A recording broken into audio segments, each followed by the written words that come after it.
Programang ito ay rated SPG. Striktong patnubay at gabay ng magulang ang kailangan. Maaaring may masiselang tema, lengguwahe, karahasan, sexual, horror o droga na hindi angkop sa mga bata.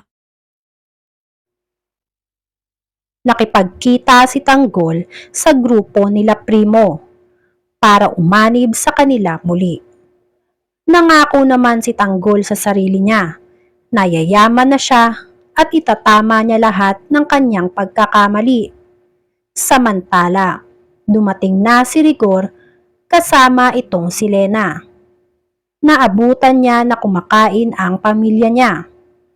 Nang biglang napatayo itong si Roda. Napasigaw siya na parating na tayo sa exciting part. Kaya naman hindi maipinta ang mukha nitong si Lena. Samantala, pagpasok nila Rigor sa kwarto nila para magpahinga, kinausap ni Rigor si Marites. Nang hingi ito ng sorry kay Marites, sinabi niya dito, "Patawad Marites." Kaya kinuha ni Marites ang pagkakataon na itanong si Rigor, "Kaya mo bang paalisin yung babae mo?" Hindi naman agad nakasagot itong si Rigor. Hindi sinasadya nga ay narinig ito ni Lenang Chismosa. Kaya agad namang nag-hysterical itong si Lena. At umapila siya sa sinabi ni Marites kay Rigor. Nagsisigaw siya na hindi ako aalis dito, habang gigil na gigil dito kay Marites.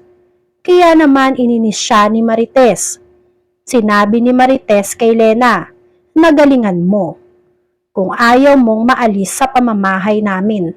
At dahil nga best actress nga itong si Lena, ay nag-walkout siya dito kay Marites at nagdabog papunta sa loob ng kwarto nila. Winner na winner naman ang datingan nitong si Marites dahil naasar at napikon na naman niya nga itong si Lena.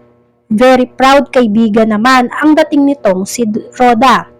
Samantalang, sa magandang sagot nga ni Marites dito kay Lena, ay natuto na daw si Marites unti-unti na ipaglaban ang kanyang sarili at karapatan niya, kaya naman tuwang-tuwa itong si Roda.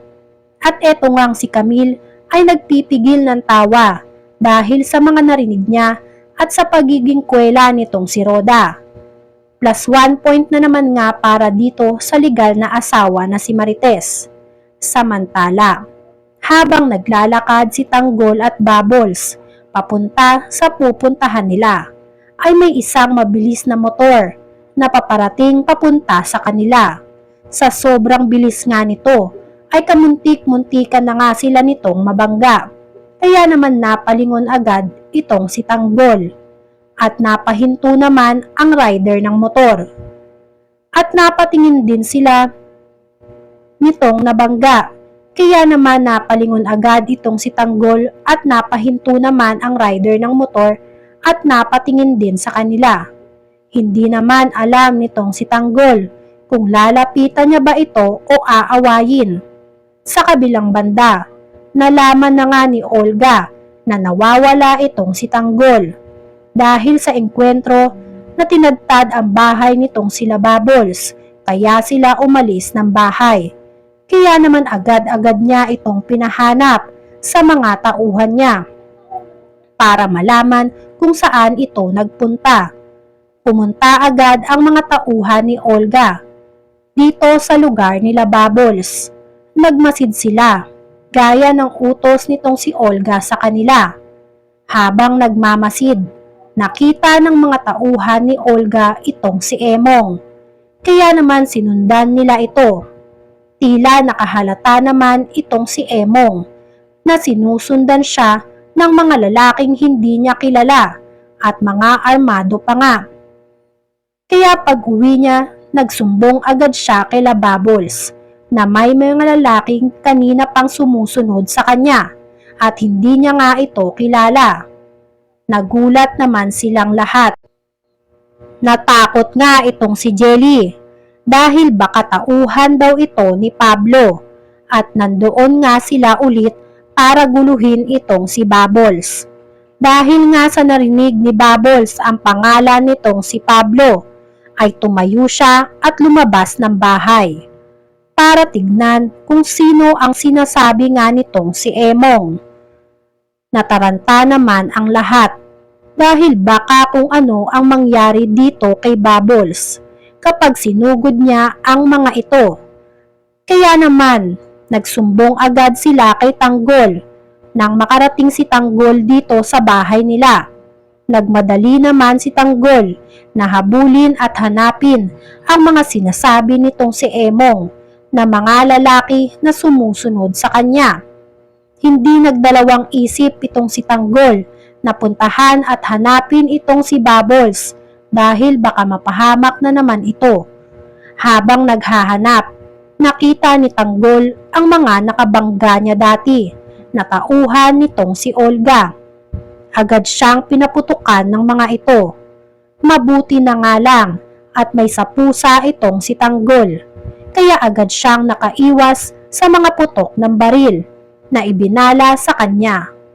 Samantala, nagulat naman sila Emong sa putok ng baril na narinig nila. Akala nga nila ay napano na nga itong si Tanggol. Samantala, natuloy na ang pagkikita ng mga tauhan ni Marcelo at ang mga kaibigan ni Tanggol na si Primo. Gustong makausap ni Tanggol si Don Facundo bago sila tuluyang umanib sa grupo nito. Pumayag naman si Marcelo. Sinabi niya kay Tanggol na ngayon din dadalhin ko kayo sa kanya. Samantala, si Rigor at si Mando naman ang ipinadala sa burol nitong si Pablo para imbestigahan ang pagkamatay ni Pablo. Hindi sinasadya ay nakita ni Rigor si David. Tinanong ni Rigor si David kung ano ang ginagawa niya sa bahay na yun. Nagpalusot naman si David at pinasok sa usapan nila itong si Tanggol. Sinabi niya kay Rigor na nakita na naman niya si Tanggol. Siniraan niya si Tanggol na tinutukan siya nito ng baril.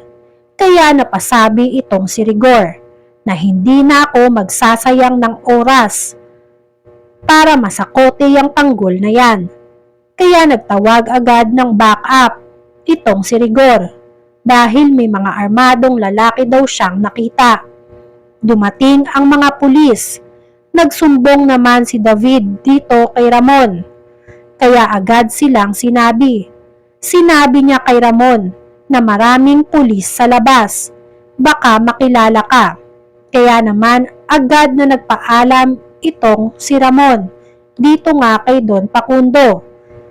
Samantala, nagmamadali na din ang grupo nila Tanggol dahil nalaman nila na madaming mga pulis na nandun sa lugar. Kaya naman agad silang tumakas. Sino kaya ang mamamaalam ngayong July? Yan nga ang mga kaganapan at mga dapat nating abangan dito sa Batang Quiapo. Kung gusto nyo pa ng mga ganitong klaseng video, ay mag-subscribe at i-like itong video na to. Maraming salamat po.